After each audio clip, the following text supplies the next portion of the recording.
Hello, Cancer. Welcome to the tarot card reading for the month of June, 2020. The readings on this channel are more spiritually inclined, but please, do not confuse what is of spirit with personal development. For discernment, personal development is about how we see ourselves evolving in time, and spirit is our timeless nature. It is about the purity of our hearts and innocence.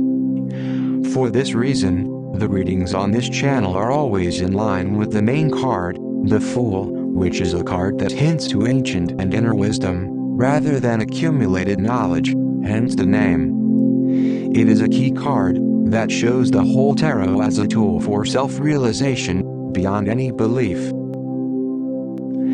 So this month, June 2020, for you Cancer, we have the Moon card as current situation, the Two of Wands as invitation card, the Six of Swords as guidance, and 10 of Cups for the focus. The particularity of this channel's readings is that as an outcome, we always have the Fool card. It is important to note that it is not actually an outcome, a goal, as the Fool card suggests, showing there is no path. It is the pathless path, the way of no way, to our true destiny, let's say, of being at peace with ourselves, in harmony, because we already are as we are, prior to anything we think about ourselves.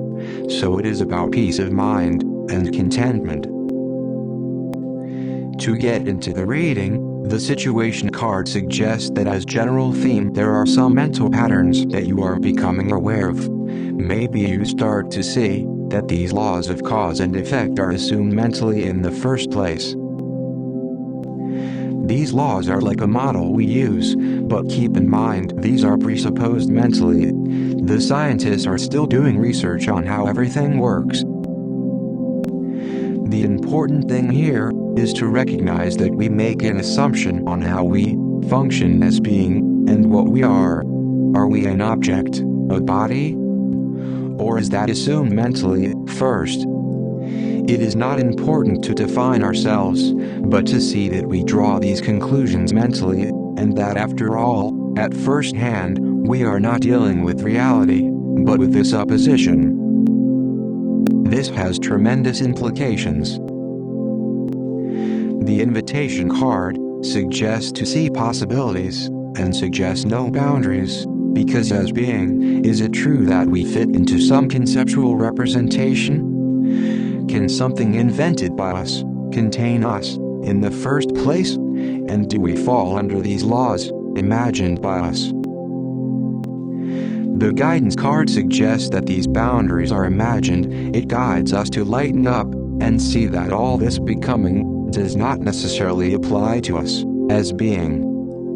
It guides us to depart from this habit of defining ourselves, and believe that we, as being, are subject to harm, decay, process, like an object.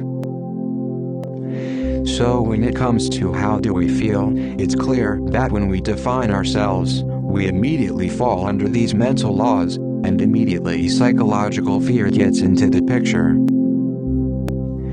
There is healthy physical fear that stops us from speeding with a car, for example, but there is psychological fear that is more like anxiety. In fact, almost all psychological issues stem from this mistake we make, confusing ourselves with a mental image.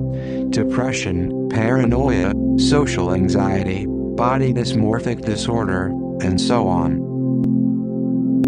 So it's important, for our well-being, for how do we feel, to see that we can't fall, actually, as we can't really define ourselves as being. This is about being, not about becoming. This is about now, not about future. We can see that resting as being is not something to achieve, a goal, so expectations are released. Also, the focus card suggests heart space instead of head space. It suggests to focus on something that cannot be pointed to, that it's not something after all, and if it's not an imagined object at a distance, it is not somewhere else. It suggests to celebrate, as we already arrived, and there is no need to struggle to arrive where we already are, and to become as we already are. We can't say we discover something, but that we realized something, maybe, and it's great joy. As our lives unfold practically, it seems that there is time, cause and effect, and story, like we are in a process coming from somewhere going toward a goal. This is the general consensus, interpreted as such, through linear thinking and concepts. All this makes sense if we see ourselves as a body object in a 3D world, where we put in time, energy, and effort to reach the goal. Yet the full card evokes a gentle fragrance of utter simplicity, naked honesty, clarity, and easiness. It shows that there is no path toward a goal, and it seems that it proposes another approach, without struggle. To see ourselves, our identity, as spirit, being no subject to time, already complete, being without effort, with ease, light-heartedness, and no neediness to get where we already are. The whole channel and readings are tailored around this card, and practically always show a way to approach the same goal, so to speak, to get a sense of how we really are, without necessarily defining ourselves. So Cancer, this month, remember to focus on yourself as being. Thank you for listening.